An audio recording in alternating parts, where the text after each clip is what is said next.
Est-ce que le bonheur dépend de moi? Le mot bonheur est aujourd'hui partout, dans les livres, les publicités, les réseaux sociaux, les vidéos de développement personnel, les thérapies rapides, les phrases inspirantes. Il est devenu une sorte d'objectif obligé, un contrat silencieux que personne n'a signé, mais que tout le monde tente désespérément d'honorer. Nous vivons dans une époque où il est presque honteux de ne pas être heureux, où la moindre faille intérieure semble un échec personnel, où l'on croit qu'un sourire constant est une preuve de réussite. Et pourtant, jamais dans l'histoire de l'humanité n'a-t-on rencontré autant d'êtres qui, au fond, se sentent vides, épuisés, anxieux ou simplement au perdu. Jamais nous n'avons eu autant de confort, de sécurité, de distraction, de liberté, et si peu de paix intérieure. Alors la question se pose, tranchante, urgente. Si nous avons tout pour être heureux, pourquoi ça ne fonctionne pas? Pourquoi, malgré les progrès, les technologies, les opportunités, tant de personnes vivent avec une sensation de manque permanent? Pourquoi multiplient-on les plaisirs, les expériences, les achats, les relations, les voyages, sans jamais se sentir durablement comblés?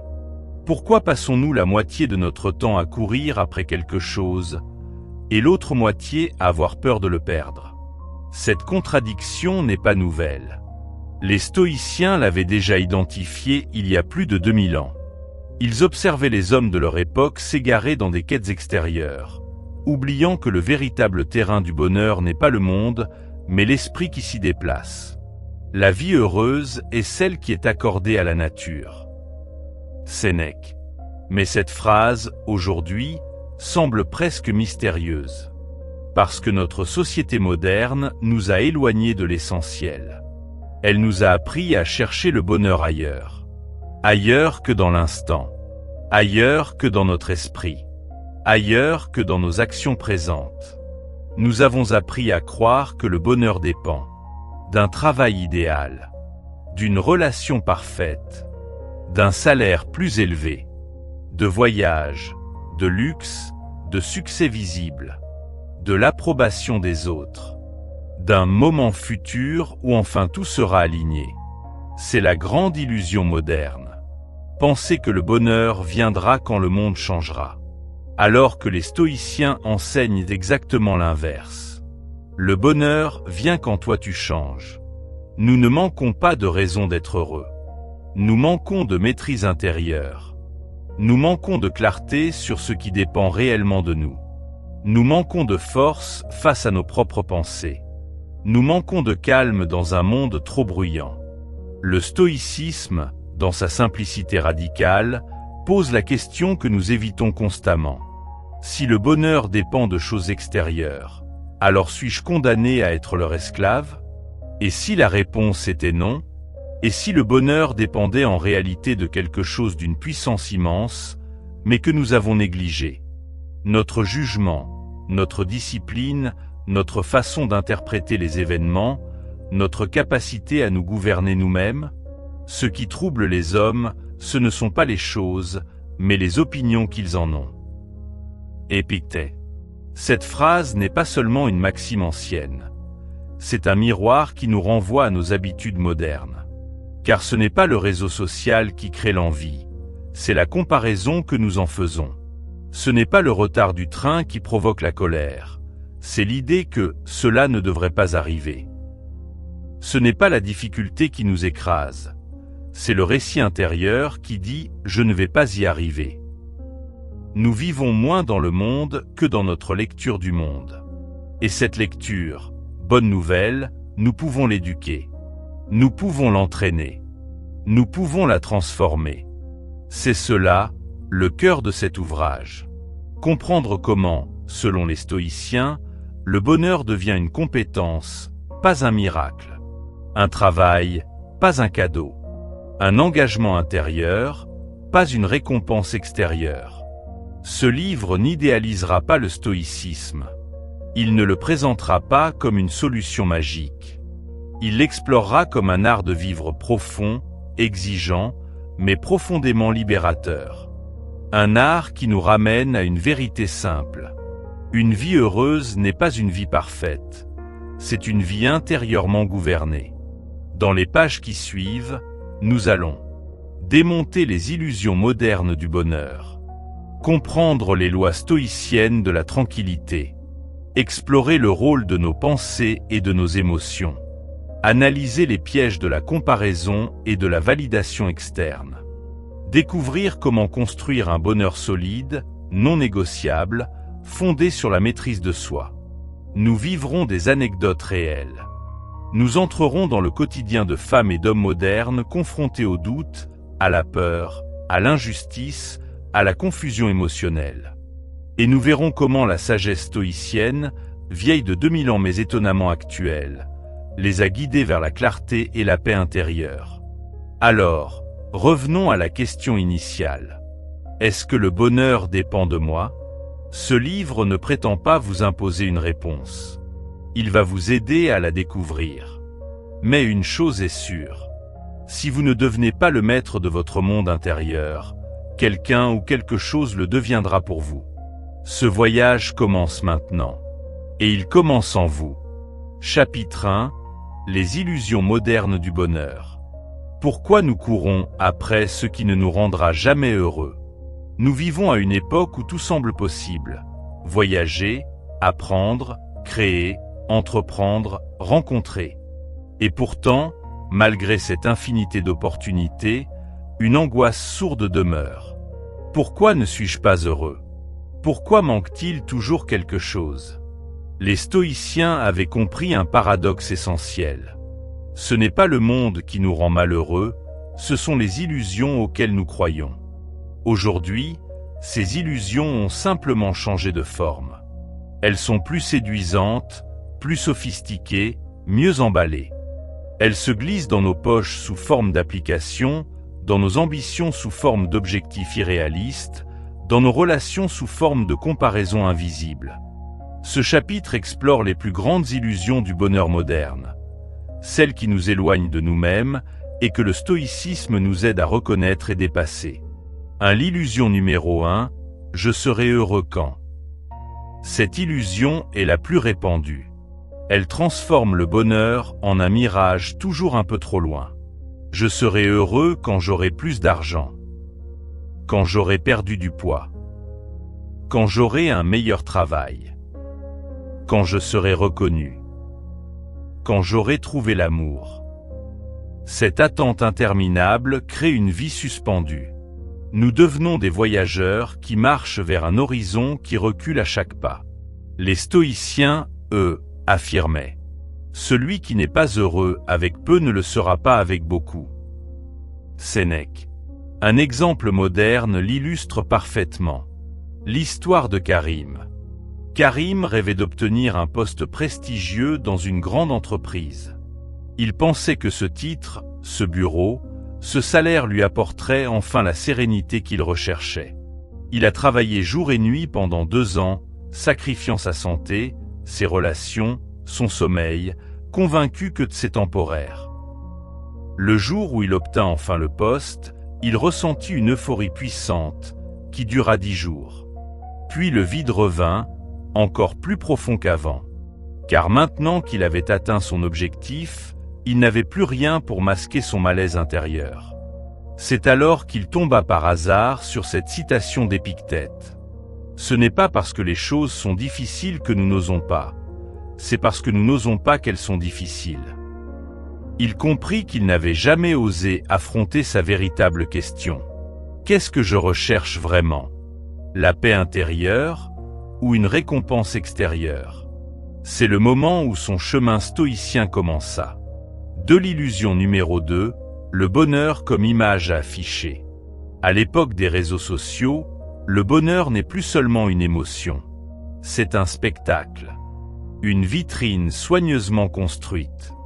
Quelque chose qu'on montre plutôt que quelque chose qu'on vit. Nous sommes bombardés d'images de réussite. Des sourires parfaits, des corps impeccables, des vacances idéales, des maisons décorées comme des magazines. Et même si on sait que tout est filtré, retouché, édité, notre cerveau, lui, se compare. C'est un réflexe ancien, presque biologique. Pourtant, les stoïciens nous rappellent une évidence. Celui qui dépend de l'opinion d'autrui se rend esclave de 1000 maîtres. Épictète. Prenons l'exemple de Léa, 27 ans, influenceuse dans le domaine du lifestyle. Sur ses photos, des voyages, du soleil, des tenues élégantes, des brunchs parfaits. Dans sa réalité, de l'anxiété, une pression constante, la peur d'être oubliée, l'impression de vivre pour plaire. Un jour, une amie lui dit « Tu as une vie de rêve ». Léa répondit doucement « Je la montre tellement que je n'ai plus le temps de la vivre ». Elle découvrit alors Marc Aurèle. La tranquillité intérieure commence lorsque tu cesses de vouloir plaire à tout le monde. Depuis, elle partage moins, mais elle vit davantage. L'illusion numéro 3. Le bonheur comme confort total. Une erreur moderne consiste à croire que le bonheur se trouve dans l'absence totale de difficultés. C'est l'illusion du confort permanent. Moins d'efforts, moins d'inconfort, moins de frustration. Mais c'est précisément le piège. Car l'être humain n'est pas conçu pour vivre dans une anesthésie émotionnelle. Il a besoin de challenge, d'apprentissage, de dépassement. Les stoïciens le savaient bien. Que la difficulté te montre ce dont tu es capable. Épictète. Aujourd'hui, nous sommes souvent malheureux non pas parce que la vie est trop dure, mais parce qu'elle est trop facile sur certains aspects et que le moindre obstacle nous écrase. Exemple moderne. Jules, 19 ans, étudiant. Lorsqu'il échoue à un examen, il s'effondre. Non pas parce qu'il n'est pas capable, mais parce qu'il n'a jamais appris à échouer. Il a grandi dans un monde où tout devait être simple. En découvrant les stoïciens, il a compris que la vie n'est pas censée être douce. Elle est censée être formatrice. Cela lui a redonné force et dignité. L'illusion numéro 4, le bonheur comme accumulation. Nous croyons souvent que plus nous avons, plus nous serons heureux. Plus d'objets, plus d'argent, plus de réussite, plus d'expérience. Mais cette accumulation crée un paradoxe. Elle augmente nos désirs, pas notre satisfaction. Les stoïciens avertissaient. Ce n'est pas l'homme pauvre celui qui a peu, mais celui qui désire toujours plus. Sénèque. Un exemple contemporain. Maya, entrepreneur, gagnait très bien sa vie. Pourtant, plus elle gagnait, plus elle dépensait. Elle ne profitait de rien, elle consommait pour combler un vide. Un jour, elle décida d'essayer un exercice stoïcien. Une semaine sans achat non essentiel. Elle réalisa combien elle achetait par réflexe, par ennui, par stress. C'est ainsi qu'elle comprit que le bonheur ne se trouve pas dans le plus, mais dans le mieux. L'illusion numéro 5. Le bonheur comme émotion continue. Beaucoup imaginent que le bonheur est un état permanent. Une joie constante, une motivation solide, une paix sans faille. Mais c'est faux. C'est même dangereux. Les stoïciens enseignent que le bonheur n'est pas une émotion, c'est une stabilité intérieure. Privés de cette nuance, nous nous jugeons durement. Si je ne suis pas heureux tout le temps, je suis anormal. Si j'ai des moments de doute, c'est que j'échoue. Si je suis triste, c'est que quelque chose ne va pas. Et nous souffrons alors de notre propre interprétation. Marc Aurèle rectifie cette illusion. L'âme devient invincible lorsqu'elle reste fidèle à elle-même, même au milieu des troubles. Le bonheur stoïcien n'efface pas les émotions. Il les contient. Il leur donne un sens. Il les traverse. Le premier pas vers la liberté intérieure. Le plus grand obstacle au bonheur n'est pas ce qui nous arrive, mais ce que nous croyons à propos du bonheur. Les illusions modernes ne sont pas des ennemis. Elles sont des enseignantes. Elles nous montrent où nous avons mis notre pouvoir, à l'extérieur de nous. Le stoïcisme nous invite à le reprendre, à comprendre que le bonheur n'est pas dans le futur, l'image, l'accumulation, le confort, l'émotion constante. Il est dans la maîtrise de soi, dans la clarté mentale, dans la capacité à vivre ce qui est.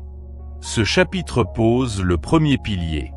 Le bonheur n'est pas impossible, il est simplement mal compris. Chapitre 2. Le bonheur dépend-il des autres? Pourquoi nous cherchons dans le regard d'autrui ce qui manque en nous? Nous sommes des êtres sociaux. Nous naissons dépendants, nous apprenons en imitant, nous grandissons en cherchant l'approbation, et nous vivons entourés de relations, visibles et invisibles. Alors il est naturel de penser que notre bonheur dépend des autres. De leur amour, de leur validation, de leur respect, de leur présence, de leur reconnaissance. Mais cette idée porte en elle un piège silencieux. Si le bonheur dépend d'autrui, alors nous ne sommes plus libres. Nous devenons les captifs de ce qu'on nous donne ou de ce qu'on nous refuse. Les stoïciens ont passé leur vie à répondre à cette question. Et leur réponse, radicale mais libératrice, est simple. Le bonheur dépend de ce qui dépend de toi. Épictète. Ce chapitre explore exactement cela. Non pas comment vivre sans les autres, mais comment vivre avec eux, sans leur remettre la clé de notre paix intérieure. Le piège de l'approbation, être aimé pour exister. Dès l'enfance, nous cherchons le regard de l'autre. Celui des parents, des amis, des enseignants, plus tard des collègues, des partenaires, du public, des abonnés. Nous voulons être approuvés. C'est profondément humain. Mais quand cette approbation devient une condition pour être bien, alors notre bonheur se fragilise. Sénèque prévenait. Aucun vent n'est favorable à celui qui ne sait pas où il va.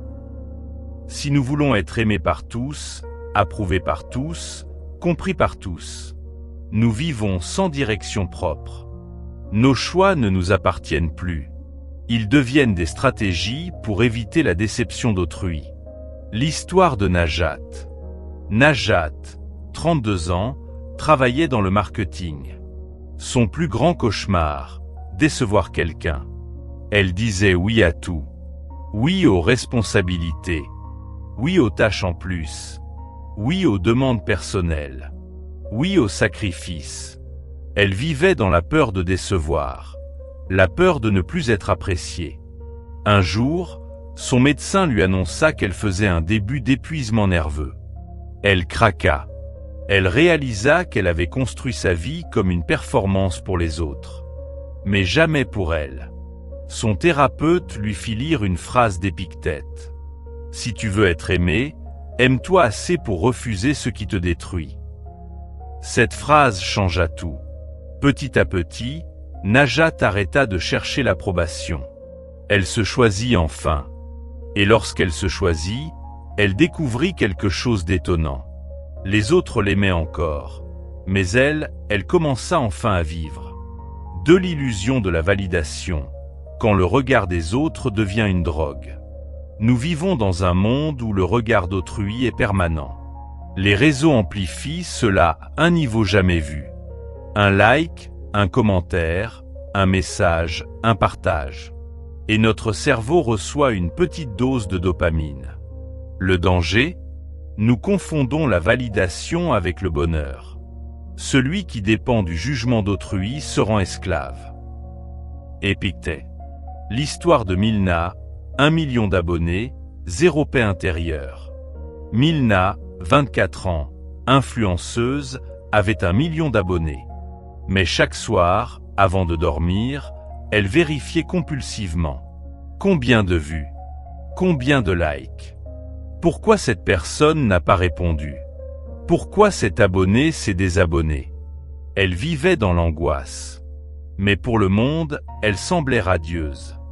Un jour, à bout, elle confia à sa sœur. « Je crois que je ne sais plus si ce que je fais me plaît ou si ça plaît aux autres. » Sa sœur lui répondit. « La paix ne vient pas du regard du public, mais du regard que tu poses sur ta propre vie. » C'est là qu'elle découvrit Marc Aurèle.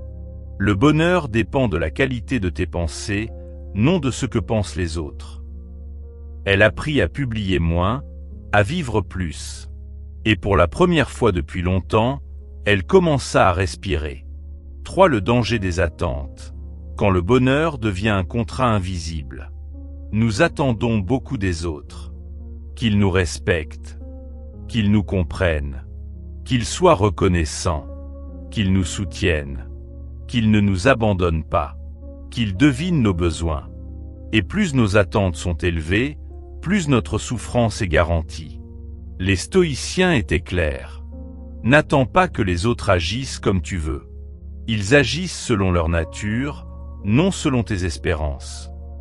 Épictète. Exemple moderne, le couple de Sarah et Imran. Sarah reprochait à Imran de ne pas être assez romantique, assez expressif, assez démonstratif. Imran, de son côté, se sentait suffoqué par les attentes, persuadé qu'il décevait constamment. Un jour, en thérapie de couple, le conseiller leur dit « Vous ne souffrez pas de manque d'amour. Vous souffrez de la différence entre ce que vous attendez et ce qui est. » Cette phrase bouleversa Sarah. Elle comprit que son mal-être ne venait pas d'Imran, mais d'elle. De l'image fixe qu'elle s'était fabriquée de ce qu'un partenaire devrait être. Le stoïcisme lui apprit à aimer ce qui est, non ce qui devrait être. 4. La liberté stoïcienne. Un cœur ouvert, mais non dépendant. Le stoïcisme ne dit jamais « vis seul ». Coupe les liens. Ne compte sur personne. Non. Il dit ceci. Aime, mais ne perds pas ta souveraineté. Donne, mais ne t'annule pas. Connecte, mais ne te perds pas. Marc Aurèle affirmait. Aime les êtres humains, mais tiens-toi prêt à ce qu'ils s'éloignent. Cela ne signifie pas de l'indifférence. C'est de la maturité. C'est comprendre que la vie change, que les gens changent, que rien n'est garanti. Et que la paix vient de la stabilité intérieure, pas extérieure. L'ami qui part. Omar, 35 ans, perdit son meilleur ami qui déménagea à l'étranger. Il vécut cela comme un abandon, une trahison. Il se sentait vidé, comme si sa vie perdait une partie essentielle. Un jour, son père lui dit « Ton ami ne t'a pas quitté. C'est la vie qui avance. Reste ouvert, mais reste entier. » Omar comprit que l'amour ne doit pas devenir une attache. Que l'affection est belle seulement lorsqu'elle ne détruit pas notre centre. 5. Le bonheur relationnel, aimer mieux, pas moins. Le stoïcisme ne prêche pas l'isolement, mais la juste relation. Il ne dit pas « détache-toi de tout le monde ». Il dit « ne laisse personne contrôler ton âme ». Cette nuance est fondamentale. Quand on cesse d'attendre des autres qu'ils garantissent notre bonheur, nous commençons à les aimer pour ce qu'ils sont et non pour ce qu'ils doivent nous apporter. Nous aimons, sans exiger, sans posséder, sans manipuler, sans dépendre. Et c'est paradoxal. C'est quand on n'a plus besoin de quelqu'un pour être heureux qu'on peut l'aimer avec le cœur libre. Le bonheur est relationnel, mais intérieur. Alors, le bonheur dépend-il des autres? La réponse stoïcienne est nuancée. Les autres enrichissent notre vie. Ils nous soutiennent, nous inspirent, nous encouragent. Ils sont essentiels à notre humanité.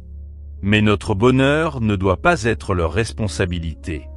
Car ce qui dépend des autres n'est pas à nous. Et ce qui n'est pas à nous ne doit pas maîtriser notre paix. Le stoïcisme nous invite à aimer profondément, mais sans remettre notre tranquillité dans les mains d'autrui. C'est le début de la liberté émotionnelle. Chapitre 3. Le rôle de nos pensées, le bonheur comme interprétation du réel. Ce ne sont pas les choses qui troublent les hommes, mais les jugements qu'ils portent sur les choses. Épictète. Il existe une vérité fondamentale que les stoïciens ont comprise il y a plus de 2000 ans, mais que notre époque ultra-connectée semble avoir oubliée. Le bonheur ne dépend pas des événements, mais de l'histoire que nous nous racontons à leur sujet. Nous ne réagissons pas au réel. Nous réagissons à notre interprétation du réel. Et cette nuance change absolument tout. Ce chapitre explore ce pouvoir intérieur que nous sous-estimons, la capacité à choisir le sens que nous donnons aux choses. La pensée comme filtre, le monde tel qu'on se le raconte. Chaque être humain vit dans un monde subjectif, une projection façonnée par ses croyances, ses peurs, son éducation, ses blessures, ses attentes, ses émotions du moment. Le même événement peut être vécu comme une tragédie, un défi, une injustice, une opportunité ou un simple fait sans grande importance. La différence ne vient jamais de l'événement lui-même, mais de la manière dont l'esprit le code. Les stoïciens appelaient cela l'assentiment, le pouvoir d'accepter ou de refuser un jugement intérieur avant qu'il ne devienne émotion. Nous avons un choix, souvent imperceptible, qui se joue en une fraction de seconde. Exemple stoïcien. Marc Aurèle écrivait dans ses Pensées pour moi-même. Si tu es affligé par quelque chose d'extérieur, ce n'est pas cette chose qui te trouble, mais ton jugement. Et tu as le pouvoir d'effacer ce jugement. Autrement dit, tu ne contrôles pas la situation, mais tu peux choisir l'interprétation qui préservera ta paix. De la psychologie cognitive, les stoïciens avaient raison. La science moderne a confirmé point par point ce que les stoïciens avaient pressenti. Notre esprit est rempli de biais cognitifs qui déforment la réalité. Parmi les plus courants, 1. Le biais de catastrophisme. Croire que le pire va arriver. Transformer un détail en drame. C'est le fameux « et si tout s'effondrait ». 2. Le biais de comparaison. Les autres font mieux que moi. Je suis à la traîne. Pourquoi ma vie n'est pas comme sur Instagram? Les stoïciens martelaient déjà que la comparaison est inutile et dangereuse, car chacun vit une destinée unique. 3. Le biais de confirmation. Nous cherchons des preuves pour renforcer nos croyances, même fausses. Si je pense que je ne vaux rien, tout deviendra une preuve que je ne vaux rien. 4. L'interprétation émotionnelle. Je me sens mal, donc quelque chose doit être mal. Alors que souvent, je suis juste fatigué, stressé, ou en train de trop penser. 3. Le pouvoir des récits internes. Comment une idée devient un destin. L'être humain n'interprète jamais la réalité nue. Il se raconte des histoires. Tout le monde le fait. Les optimistes comme les pessimistes. Les anxieux comme les confiants. Ce récit peut être une prison, un moteur, une excuse, un tremplin, un poison, un médicament. Marc Aurèle disait que l'homme souffre davantage de ce qu'il imagine que de ce qui arrive réellement. Notre narration intérieure peut être dévastatrice. Je n'ai pas été choisi, c'est parce que je suis nul. Ou libératrice. Je n'ai pas été choisi, ce n'était pas mon chemin. La réalité objective n'a pas changé. Mais le destin psychologique, lui, est totalement différent. 2 femmes, un même événement, 2 vies opposées. 2 femmes, Léa et Samira, travaillent dans la même entreprise. Un matin, elles apprennent que leur poste est supprimé. Léa s'effondre. Elle rentre chez elle en larmes, persuadée que sa vie est terminée. Je n'ai pas d'avenir. Sans ce travail, je ne suis rien. Sa pensée devient prophétie. Stress, perte de confiance, peur d'échouer. Elle met 6 mois avant d'envoyer un CV. Samira, elle, ressent un choc au début. Mais le soir même, elle se dit « Ce n'est pas de ma faute. C'est un fait. Maintenant, je décide de ce qu'il signifie. » Elle se rappelle cette phrase d'Épictète. « Ce qui importe, ce n'est pas ce qui t'arrive, mais ce que tu en fais. » Elle voit l'occasion de changer de voie, d'apprendre une nouvelle compétence, de redéfinir sa vie professionnelle. 3 mois plus tard, Elle a suivi une formation et obtenu un poste mieux payé. Même événement. 2 interprétations. 2 destins. Voilà la puissance de nos pensées. 5. Transformer un obstacle en opportunité, la méthode stoïcienne. Les stoïciens avaient un exercice puissant, le renversement du regard. Ils se demandaient toujours: et si cet obstacle contenait un avantage caché? Cette question simple peut calmer l'anxiété, empêcher le catastrophisme, ouvrir des perspectives nouvelles, redonner du sens. Marc Aurèle insistait: le feu transforme tout ce qu'on y jette en flamme et en lumière. Le sage transforme tout événement en force. Cet exercice pratique, reprogrammer le jugement initial. Voici une méthode simple et redoutablement efficace. 1. Identifier la pensée parasite. Note ce que tu t'es dit spontanément. Je vais échouer. Je ne suis pas assez bon.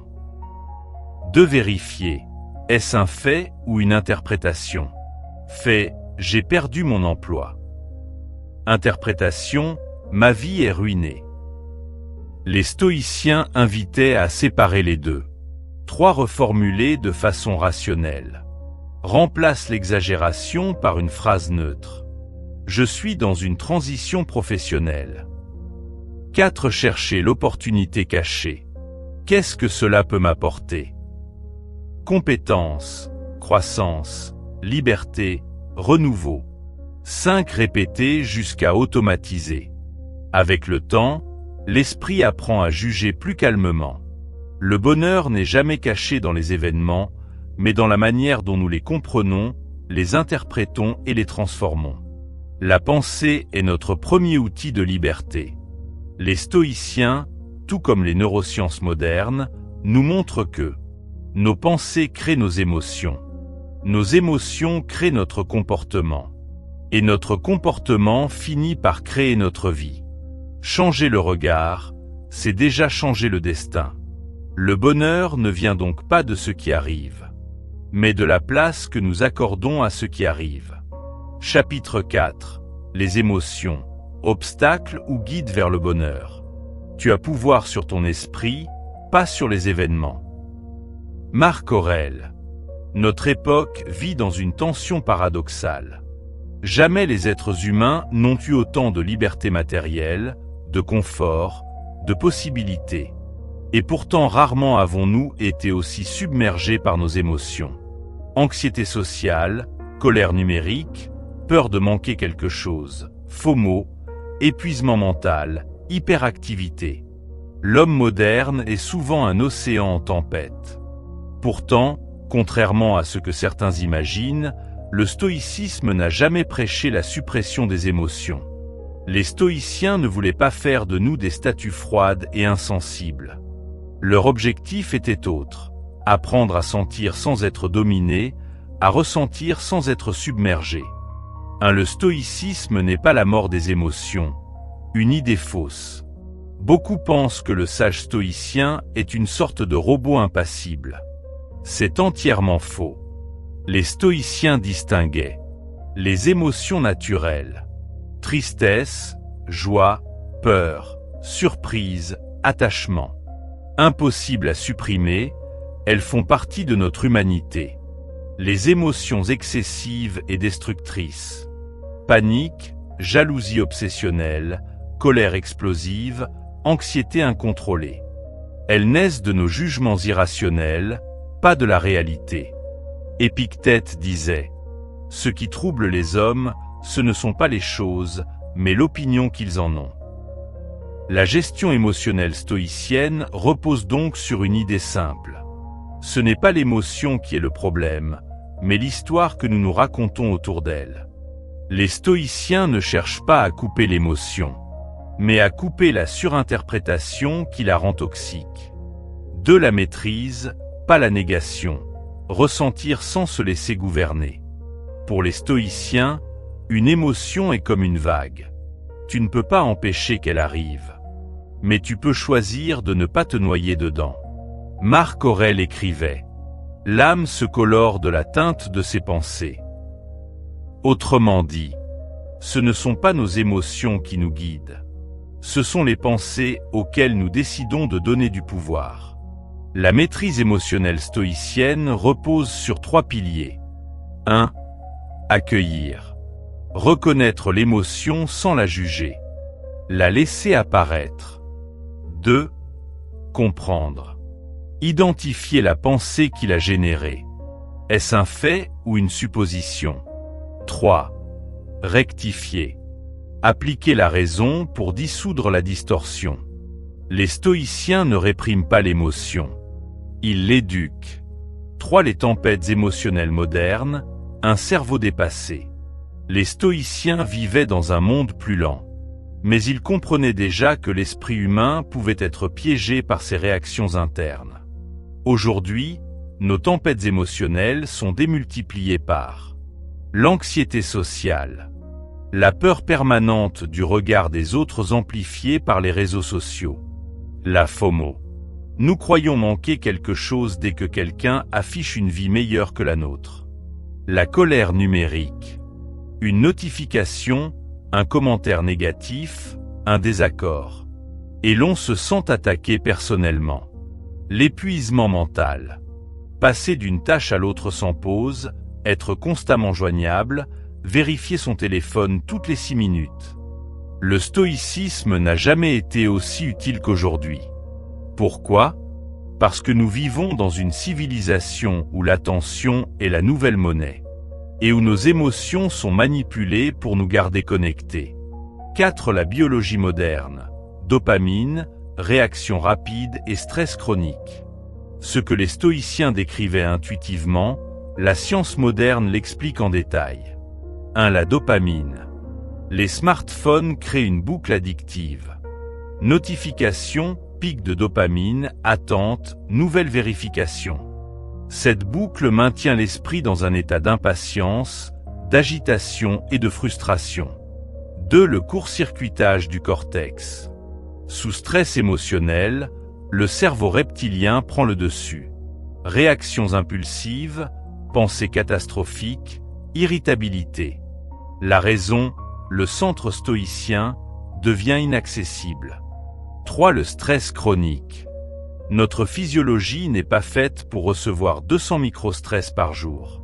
Email, messages, retard, notifications, actualité anxiogène. Résultat. Fatigue mentale, anxiété latente, perte de concentration. Les émotions deviennent alors des tempêtes. Non pas à cause de leur intensité réelle, mais parce que nous sommes déjà épuisés. 5. Un jeune salarié prisonnier des messages instantanés. Thomas, 27 ans, travaille dans une start-up. Il aime son métier, mais vit dans un état de tension permanente. Son Slack sonne toutes les minutes. Son manager l'appelle sur WhatsApp à 22 h pour « juste une question rapide ». On lui écrit même le week-end. Urgent STP. Il n'a jamais l'impression de faire assez. Quand il reçoit une notification, il ressent un coup de stress. Qu'est-ce que j'ai encore oublié? Il vit en hyper-réactivité émotionnelle. Son cerveau n'a plus de repos. Un jour, il tombe sur une phrase de Marc Aurèle. Ce n'est pas la chose qui te frappe, mais ton jugement sur elle. Il commence à appliquer l'idée stoïcienne. Observer ce que les notifications déclenchent en lui. Il réalise qu'il ne répond pas à ses collègues, mais à sa peur d'être perçu comme incompétent. En travaillant sur cette croyance, il commence à poser des limites raisonnables. Il coupe les notifications après 19 h. Il répond le matin au lieu de répondre à 2 h. En quelques semaines, son anxiété diminue drastiquement. Ce n'était pas le travail qui le détruisait, mais sa réaction émotionnelle à ce travail. 6 exercices stoïciens. Observer, nommer et dissoudre l'émotion. Les stoïciens pratiquaient une méthode très puissante. La séparation entre l'émotion et le jugement. Voici un exercice moderne adapté. Étape 1. Observez l'émotion comme si elle ne t'appartenait pas. Quand tu ressens colère, stress, frustration, jalousie, anxiété, dis-toi simplement, voici une émotion, elle me traverse. Pas, je suis en colère, mais de la colère est présente. Cette distance change tout. Étape 2, la nommer. Donner un nom précis apaise le système nerveux. Ceci est de la peine. Ceci est de l'angoisse. Ceci est de la peur de décevoir. L'amygdale se calme. Le cortex reprend la main. Étape 3, identifier la pensée qui la crée. Quelle phrase intérieure a déclenché l'émotion? Ils vont me juger. Je ne suis pas assez bon. Je vais tout perdre. La pensée est souvent irrationnelle. Étape 4, la dissoudre par la raison. Demande-toi, est-ce un fait ou une interprétation? Ai-je une preuve réelle? Est-ce vraiment grave? Que dirait un sage stoïcien dans la même situation? Tu verras l'émotion perdre sa puissance. Les émotions ne sont ni nos ennemis, ni des obstacles qu'il faudrait écraser par la volonté.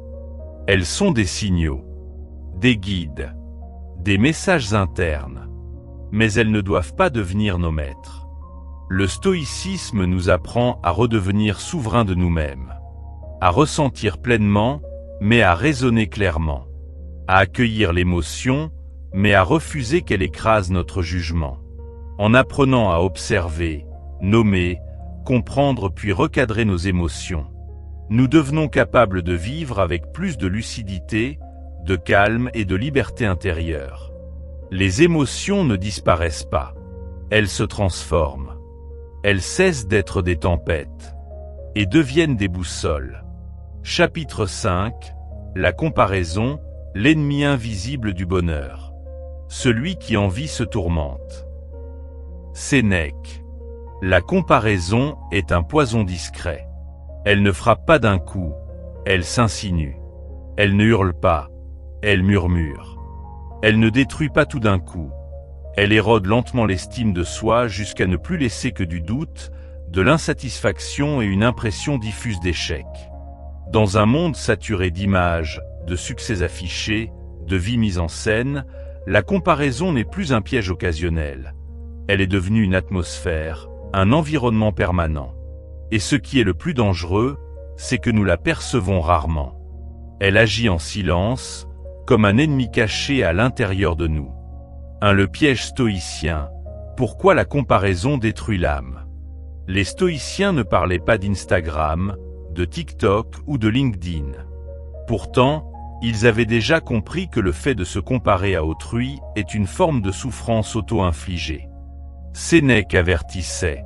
Celui qui envie se tourmente. La comparaison produit 3 douleurs. 1. La douleur de l'infériorité. Je ne suis pas assez. Pas assez beau, riche, intelligent, performant, aimé. 2. La douleur de l'insécurité. Je devrais être plus loin. Plus avancé, plus reconnu, plus stable. 3. La douleur du décalage. Une vie rêvée inaccessible qui fait oublier la beauté du présent. La comparaison, c'est se condamner à mesurer sa vie sur une échelle qui n'a jamais été faite pour soi. Pour les stoïciens, la valeur d'un être humain ne vient pas de ce qu'il possède, mais de ce qu'il gouverne en lui, ses pensées, ses actes, son caractère. 3. Le monde moderne, une usine à comparaison. Nous vivons dans une époque qui pousse constamment à mesurer, comparer, hiérarchiser. Les réseaux sociaux. 70% de ce que tu vois est filtré, mis en scène, exagéré. Tu te compares donc à des illusions. Le culte du toujours plus. Plus de productivité. Plus de performance. Plus de résultats. L'économie de l'attention. Les plateformes alimentent volontairement le sentiment de manque. Regarde comme les autres sont heureux, beaux, riches, et toi? Le syndrome du pas assez. Pas assez de followers. Pas assez de likes. Pas assez de progrès visible. Pas assez de validation extérieure. La comparaison moderne n'est plus un réflexe ponctuel. Elle est devenue un mécanisme automatique du cerveau. Et plus nous comparons, moins nous ressentons de satisfaction intérieure. Même une réussite personnelle semble fade quand elle est mise à côté de celle d'un autre. 3. Le syndrome du « pas assez ». Comment la comparaison crée l'insatisfaction permanente. Chaque comparaison crée une pensée. Moi, je n'ai pas ça. Je suis en retard. Ils sont meilleurs. Ces pensées construisent une prison intérieure dont les murs sont faits de doutes. La comparaison détruit 3 piliers essentiels du bonheur. 1. L'estime de soi. Tu finis par te voir à travers le prisme du manque. 2. La gratitude. Tu oublies tout ce que tu as déjà. 3. La paix intérieure. Tu deviens obsédé par ce que tu n'as pas. Et le plus triste, la comparaison rend impossible toute véritable satisfaction intérieure. Parce que peu importe ce que tu accomplis, il y aura toujours quelqu'un qui fait mieux, qui va plus vite, ou qui semble plus heureux. Sénèque écrivait : « Nous souffrons davantage dans l'imagination que dans la réalité. » La comparaison, c'est exactement cela. Une souffrance inventée, nourrie par nos propres illusions. 4. L'entrepreneur qui a failli tout abandonner à cause des réseaux. Adrian, 29 ans, lance une petite entreprise de design graphique. Il travaille dur, se donne à fond, progresse lentement mais sûrement. Puis il commence à suivre d'autres entrepreneurs sur Instagram et LinkedIn. Des jeunes de son âge qui voyagent, réussissent, affichent des clients prestigieux, des revenus à 6 chiffres, des photos en jet privé. Adrian sent une graine d'infériorité germer. À chaque scroll, il ressent un coup au cœur. Pourquoi eux? Pourquoi pas moi? Son entreprise continue à avancer, mais lui s'effondre intérieurement. Il ne voit plus son propre progrès. Il ne ressent plus de joie dans son travail. Il se compare, se dévalorise, se décourage. Un soir, il tombe sur une phrase d'Épictète. Veille à ne pas te comparer à ceux qui ont beaucoup, mais à toi-même tel que tu étais. Il réalise que sa souffrance ne vient pas de sa vie, mais du miroir déformant dans lequel il la regarde. Il désinstalle ses réseaux pour un mois. Sans comparaison permanente, il recommence à voir ses propres avancées. Il retrouve la passion, la créativité, la motivation. La comparaison n'avait rien amélioré dans sa vie. Elle avait seulement détruit sa perception de lui-même. 5. Le retour à soi, l'indépendance stoïcienne du regard. Pour les stoïciens, le bonheur ne dépend pas du regard extérieur. Il dépend de la relation que nous avons avec nous-mêmes. Marc Aurèle disait : « Cherche le refuge en toi-même. » Cela implique réduire les distractions. Ne pas laisser l'esprit se perdre dans des vies qui ne sont pas les nôtres. Revenir à sa propre trajectoire. Se comparer uniquement à la personne que nous étions hier. Cultiver l'indépendance émotionnelle. Ne pas remettre son estime de soi entre les mains de la foule. Faire de son progrès intérieur la seule mesure valable. Est-ce que je deviens plus sage, plus calme, plus juste, plus courageux ? Ce sont les seules comparaisons légitimes. 6 exercices stoïciens, 7 jours sans comparaison. Un protocole puissant, simple et transformateur. Jour 1, observer. Note chaque moment où tu te compares. Juste observer. Jour 2, couper les déclencheurs. Réseau, 1 fois par jour maximum. Notification, désactiver. Pas de scroll inutile. Jour 3, revenir à soi. Chaque soir, écris ce que j'ai fait aujourd'hui que mon moi d'hier n'aurait pas fait. Jour 4, gratitude consciente. Liste 10 choses que tu possèdes que beaucoup rêveraient d'avoir. Jour 5, distorsion stoïcienne. À chaque comparaison, cette image est-elle réelle ou mise en scène? Jour 6, le miroir juste.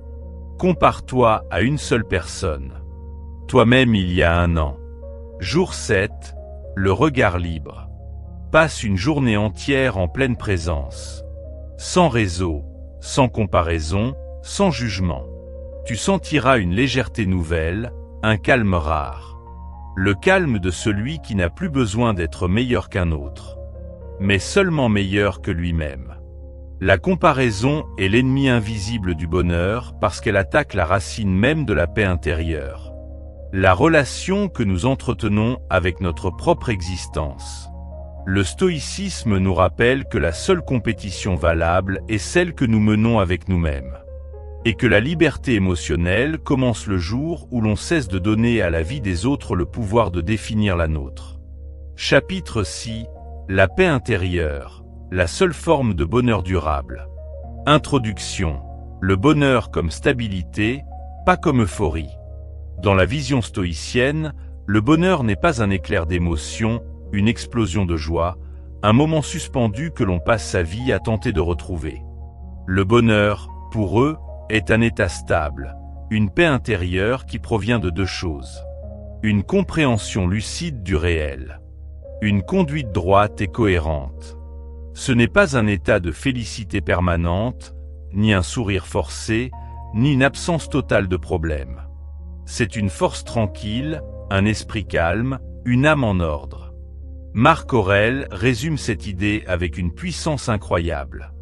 Que ton esprit reste droit et que rien ne puisse te l'enlever.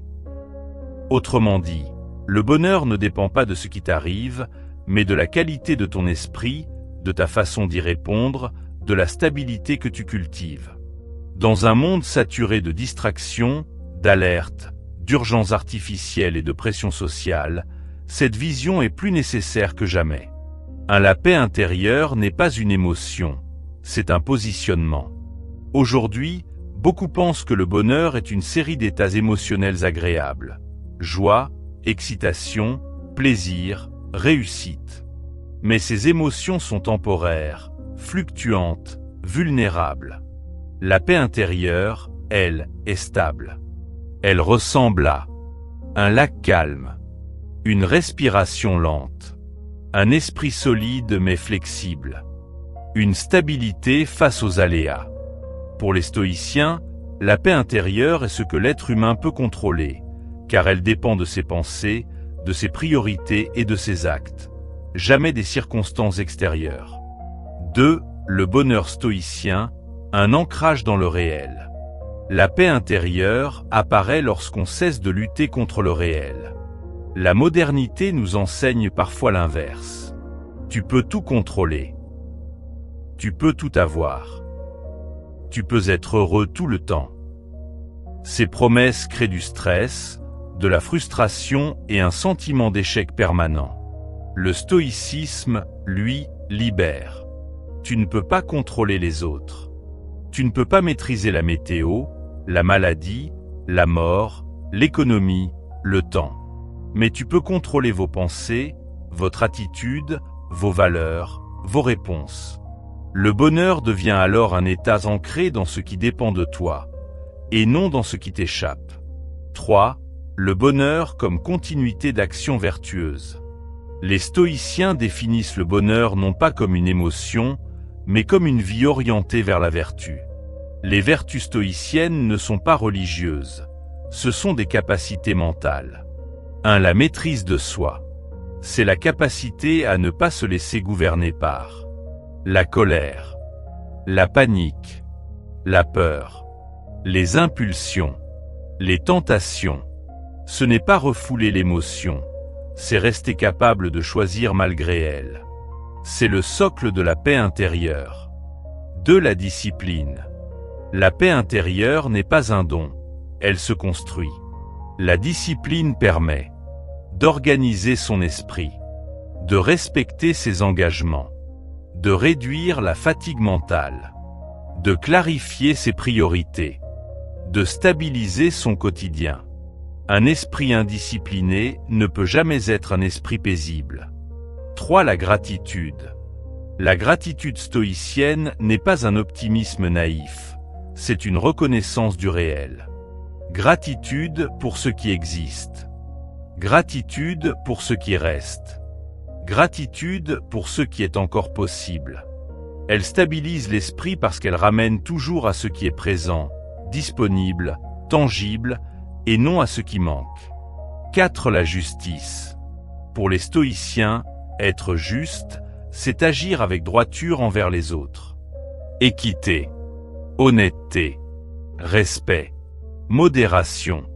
Un être injuste ne peut être en paix. Il porte en lui-même le poids de son désordre intérieur. 5. La présence. La paix intérieure n'existe que dans le moment présent, jamais dans l'anticipation ni dans le regret. Pratiquer la présence, c'est rendre son attention à sa respiration, ses gestes, son environnement, ses pensées, ses actions immédiates. Le présent est le seul lieu où la paix intérieure est possible. 4. L'homme qui a trouvé la paix non pas dans la sobriété, mais dans la vertu. C'est l'histoire de K, 37 ans, ancien toxicomane. Il avait été dépendant pendant plus de 15 ans, alcool, drogue, jeu. Un jour, après un énième effondrement, il entre en centre de désintoxication.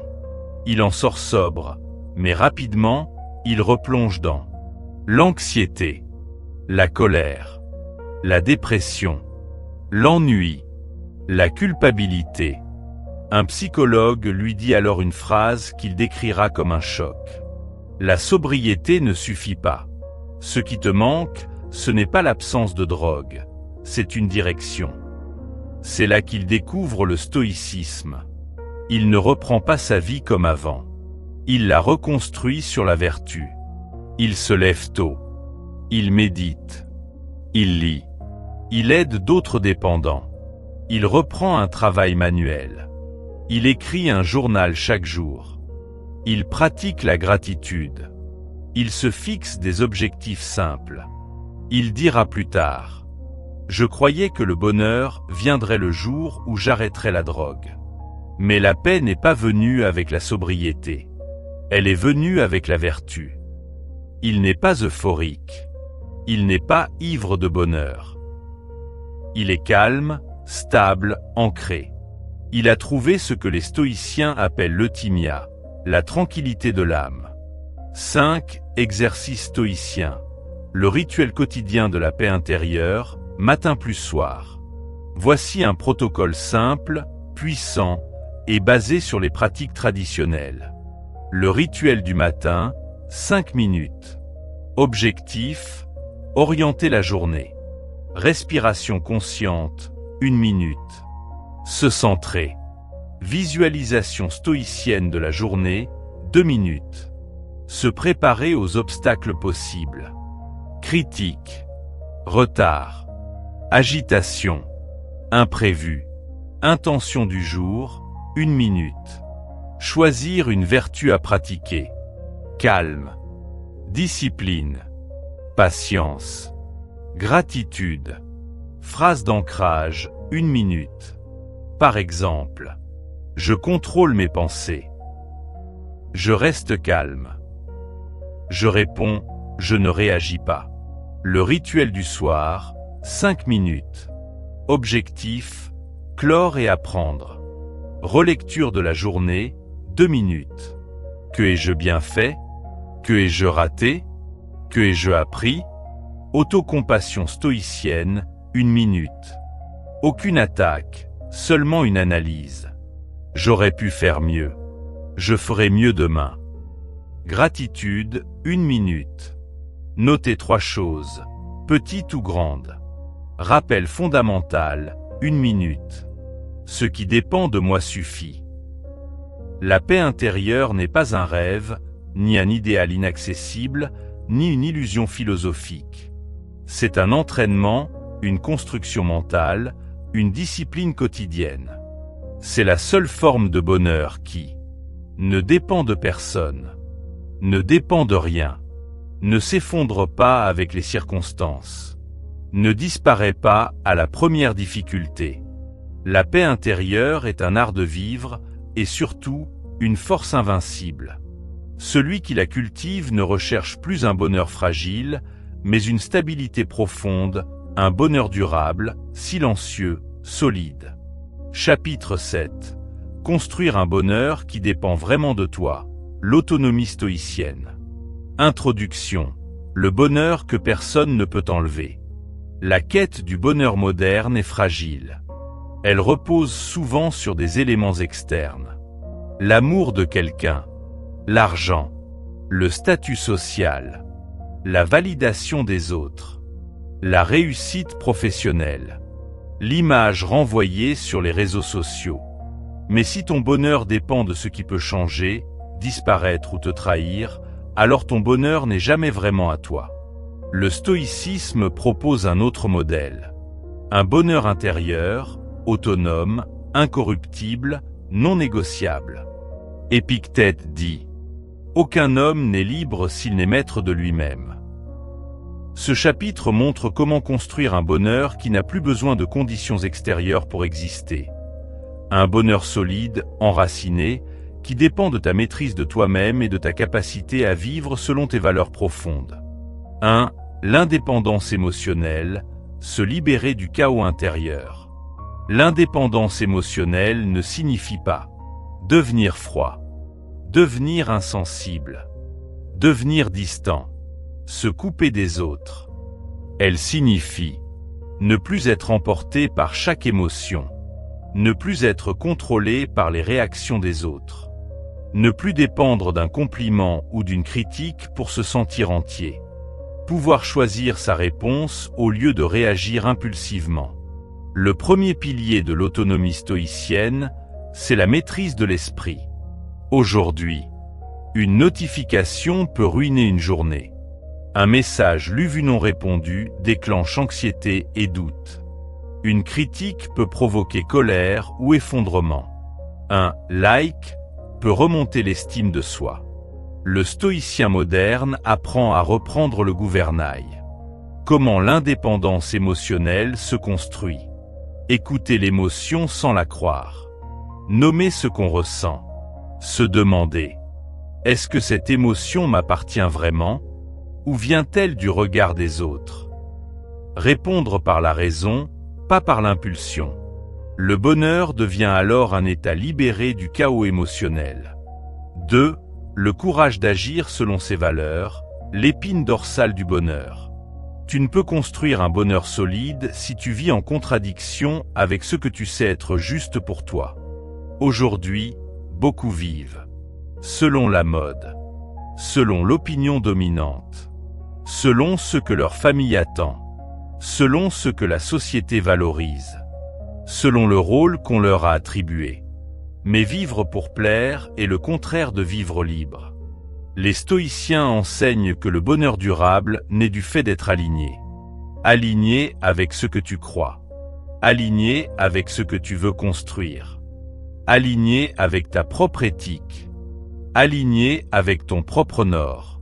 Ce courage d'être soi demande parfois dire non, changer de trajectoire, décevoir, quitter des relations, abandonner des rôles qui ne te conviennent pas. Mais c'est un prix bien moindre que celui de renoncer à soi. 3. Les relations libres, aimer sans posséder, donner sans se perdre. Les stoïciens ne recommandent pas de vivre seul. Ils recommandent de vivre libre.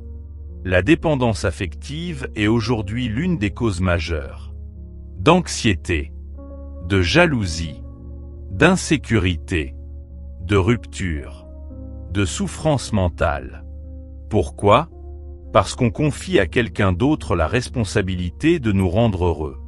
Le stoïcisme propose une relation libre. Je t'aime, mais tu ne me possèdes pas. Je suis présent, mais autonome. Je suis ouvert, mais pas dépendant.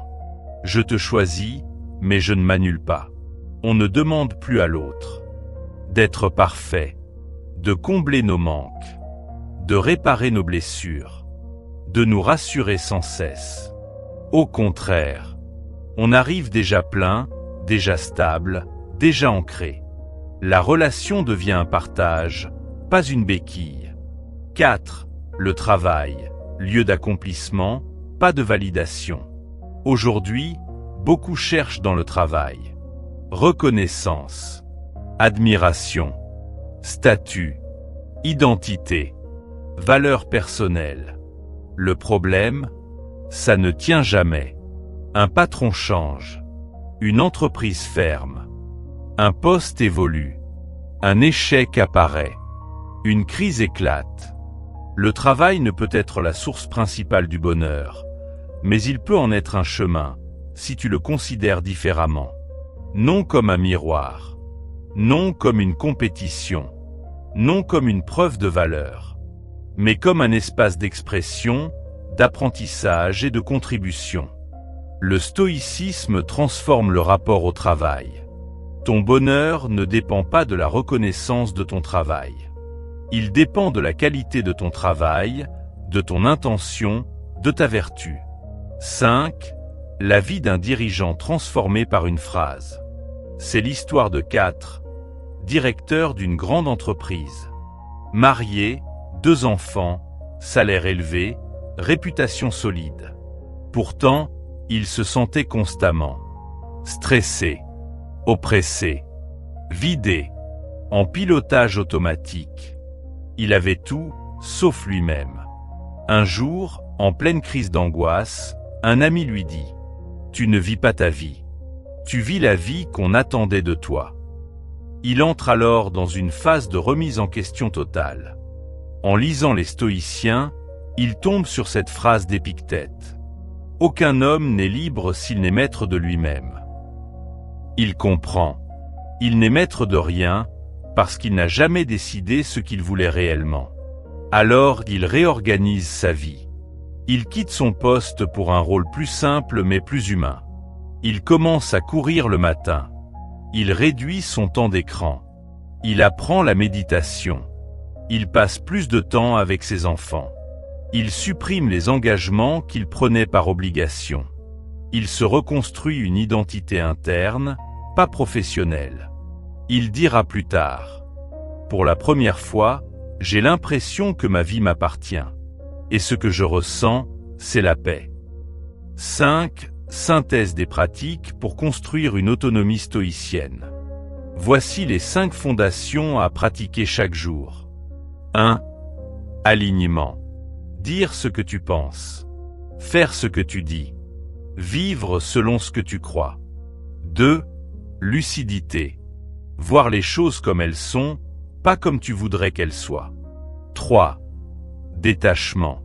Ne pas s'attacher à ce qui ne dépend pas de toi. Regard, statut, météo, économie, humeur des autres. 4. Acceptation. Non pas subir, mais accueillir ce que tu ne peux changer et agir sur le reste. 5. Vertu. Être juste, patient, discipliné, présent, honnête. La somme de ces pratiques crée un état intérieur. Clair, solide, autonome, durable. Si, le bonheur stoïcien moderne, une définition finale. Le bonheur, dans une perspective stoïcienne moderne, peut se résumer ainsi. Un état d'esprit autonome, solide, non négociable, indépendant des circonstances. Ce n'est pas l'absence de douleur. Ce n'est pas une euphorie. Ce n'est pas un sourire permanent. C'est un équilibre intérieur construit sur la raison, la constance, la liberté intérieure, la paix mentale, la maîtrise de soi. C'est un bonheur que personne ne peut voler. Un bonheur qui ne dépend pas du monde. Un bonheur qui dépend de toi, et seulement de toi. Conclusion. Oui, le bonheur dépend de toi, mais pas comme tu crois. On passe une grande partie de sa vie à chercher le bonheur comme s'il se trouvait ailleurs, dans un futur plus favorable, dans un événement qui doit se produire, dans une personne qui doit arriver, dans une réussite qui changera tout.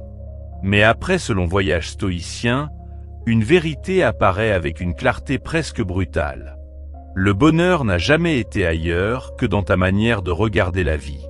Le bonheur n'est pas un miracle extérieur, une chance offerte à quelques élus, un privilège réservé à ceux dont la vie semble parfaite, ni une émotion permanente.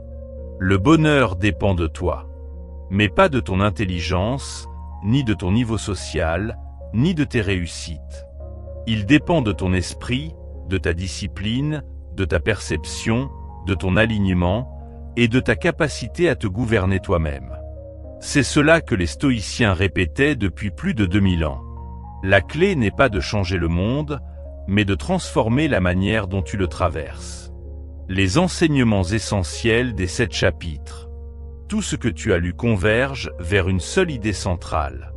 Le bonheur durable est un état intérieur, construit, cultivé, entraîné. Les illusions du bonheur moderne. Nous avons vu que la société te vend une version artificielle du bonheur, séduisante, mais instable et destructrice. Le stoïcisme te ramène à la réalité. Rien d'extérieur ne peut t'offrir une paix durable. Le bonheur ne dépend pas des autres. Ni compliments, ni amour, ni validation sociale ne peuvent combler durablement un vide intérieur. Les attentes excessives créent la souffrance. L'autonomie émotionnelle, elle, crée la liberté. Le rôle de ton esprit. Tes pensées façonnent ton monde. Ce ne sont pas les événements qui déterminent ton bonheur, mais l'interprétation que tu en fais. Tu peux transformer un obstacle en opportunité, ou l'inverse. 4. Les émotions comme guide. Le stoïcisme n'essaie jamais de supprimer les émotions. Il enseigne à les comprendre, les accueillir et les orienter. La paix intérieure commence lorsque tu n'es plus esclave de tes réactions. 5. La comparaison, l'ombre qui dévore tout. Comparer ta vie aux vies filtrées des autres détruit ton estime et ton identité. Le retour à soi, à ses valeurs, à son propre chemin est essentiel pour retrouver un bonheur authentique. 6. La paix intérieure, le seul bonheur durable. Le bonheur stoïcien n'est pas euphorique, mais stable, solide, profond. Il vient de la maîtrise de soi, de la gratitude, de la présence et de la vertu. C'est de construire un bonheur qui dépend de toi. Le sommet, l'autonomie. Le bonheur comme forteresse intérieure, indépendante, éclairée par la raison. Un bonheur que personne ne peut enlever, parce que c'est toi qui le crées. Ce que le stoïcisme t'a réellement appris. Après ce parcours, tu comprends enfin. Le bonheur n'est pas une émotion, c'est un état d'esprit. Le bonheur n'est pas une chance, c'est une discipline quotidienne. Le bonheur n'est pas donné, il est construit. Le bonheur n'est pas extérieur, il est intérieur. Le bonheur ne dépend pas des autres, il dépend de toi. Et la vraie liberté, c'est cela. Pouvoir dire « je vais bien », sans condition, sans justification, sans dépendance. La dernière leçon stoïcienne, redevenir maître de toi-même. Le stoïcisme n'est pas une théorie. C'est un art de vivre, un art d'être debout, solide, ancré, même dans le chaos du monde moderne. Si tu maîtrises ton esprit, si tu comprends tes émotions, si tu sais résister aux comparaisons, si tu t'alignes avec tes valeurs, si tu te détaches du superflu, si tu acceptes ce qui ne dépend pas de toi, si tu cultives la vertu, la discipline et la présence, alors tu as construit un bonheur intransportable, inviolable, intouchable. Épictète disait, et ces mots résument tout ce que tu viens de découvrir. Celui qui est maître de lui-même est maître du monde. Ce n'est pas le monde extérieur que tu dois conquérir. C'est ton monde intérieur. Le seul sur lequel tu auras toujours du pouvoir. Le seul où le bonheur véritable peut s'enraciner. Dis je garde le contrôle en commentaire. Abonne-toi dès maintenant pour apprendre à maîtriser tes émotions, affronter les épreuves et cultiver une paix intérieure durable. À la prochaine pour d'autres enseignements.